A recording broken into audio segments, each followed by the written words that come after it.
নতুন pay scale ঘোষণা হলে সাধারণ মানুষের জীবনযাত্রার ব্যয় আরেক দফা বাড়বে বলে মনে করছে গবেষণা প্রতিষ্ঠান সিপিডি।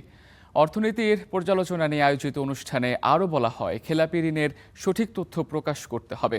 ভঙ্গুর ব্যাংকিং ব্যবস্থা সংস্কার না হলে এবং রাজস্ব জটিলতা না কাটলে অর্থনীতিতে গতি আসবে না বলে মনে করে সিপিডি।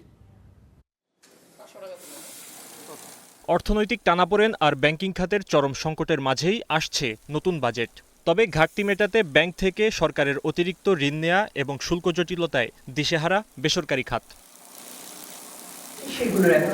বিদায়ী অর্থবছরের অর্থনৈতিক পরিস্থিতির বহুমাত্রিক চ্যালেঞ্জ নিয়ে সিপিডি আয়োজিত সেমিনারে এসব কথা উঠে এসেছে। এতে সরকারি চাকরিজীবীদের নতুন পে স্কেল বাস্তবায়নের নেতিবাচক দিক তুলে ধরা হয়। কতগুলো মন্ত্রণালয় আমরা জানি যে 10টা মন্ত্রণালয় থাকে উচ্চ, যেগুলো কিনা বেশি করে অ্যালোকেশন পেয়ে থাকে, সেগুলোর মধ্যেও আমরা দেখছি যে যারা আন্ডার পারফর্ম, তাদের যে বরাদ্দকৃত অর্থ সেগুলো খরচ করার ক্ষেত্রে সবচেয়ে নিচের দিকে রয়েছে।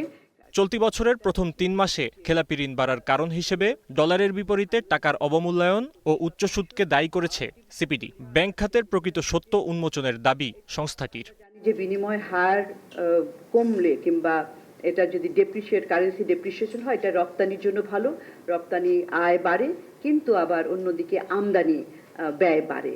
তো সেই প্রেক্ষিতে তখন যদি আমদানি ব্যয় বেড়ে যায়, এটার ফলে তখন হয়তো এনপিএল বাড়তে পারে। এ সময় বলা হয়, সরকার বাজেট ঘাটতি পূরণ করতে গিয়ে ব্যাংক থেকে ব্যাপক হারে ঋণ নেয় বেসরকারি খাত বঞ্চিত হচ্ছে।